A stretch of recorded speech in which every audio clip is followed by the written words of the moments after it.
নমস্কার বন্ধুরা, অনুরাগের ছোঁয়া সিরিয়ালে তোমাদের সকলকে স্বাগত। আজকের পর্বে দেখতে পাবো কুমারবাবু ভাবতে থাকে বন্দুক হাতে নিয়ে যে ওই মেয়েটা যাকে দেখলাম সে তো লাবণ্য সেনগুপ্তর নাতি।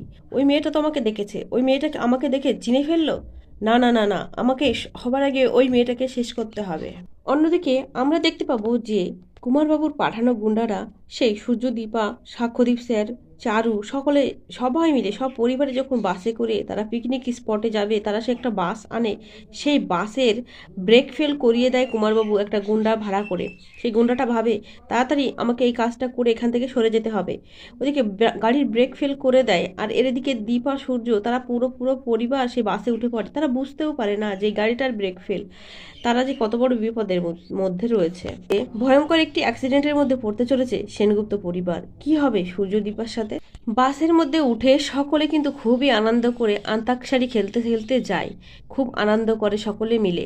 কিন্তু হঠাৎ করে বাস ড্রাইভার বুঝতে পারে গাড়ির ব্রেক ফেল হয়ে গেছে, গাড়িটা কন্ট্রোলে আনা যাচ্ছে না।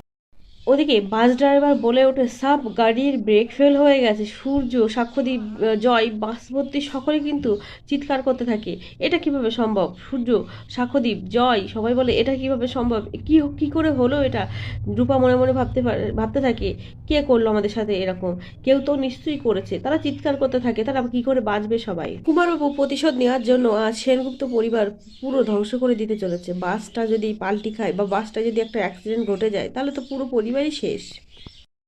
বাসটা গিয়ে সোজা ধাক্কা খায় বড় একটা গাছের সাথে, মারাত্মক অ্যাক্সিডেন্ট হয় বাসটার। বাসের অ্যাক্সিডেন্ট হয়ে বাসের জানলা দরজা সবকিছু কিন্তু লক হয়ে যায়। জানলাটা কোনো রকম ভাবে একটু খুলতে পারে রূপা। বাসের ইঞ্জিনের আগুন ধরে ধোয়া ধোয়া হয়ে যায় বাসটার মধ্যে। সূর্য কোনো রকম ভাবে বাসের দরজা ভেঙে সবাইকে বের করে নিয়ে আসে, কিন্তু রূপা সেই একই কথা ভাবতে থাকে, কুমারবাবুর কথা। কুমারবাবুকে সে যেন কোথায় দেখেছে। কুমারবাবু করেনি তো এই সমস্ত ঘটনা, সবাইকে বাঁচালেও রূপার মনে সন্দেহ, বিপদ এখনো কাটেনি।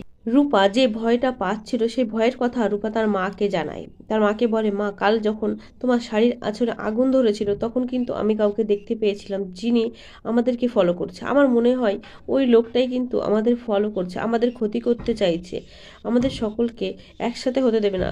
তবে ওই লোকটার সাথে মিশকান্তি নয় তো? মিশকান্তি আবার এরকম করছে না তো? বাস অ্যাক্সিডেন্টের হাত থেকে বাঁচলেও কিন্তু আবারও বিপদের আশঙ্কা রয়েই গেছে।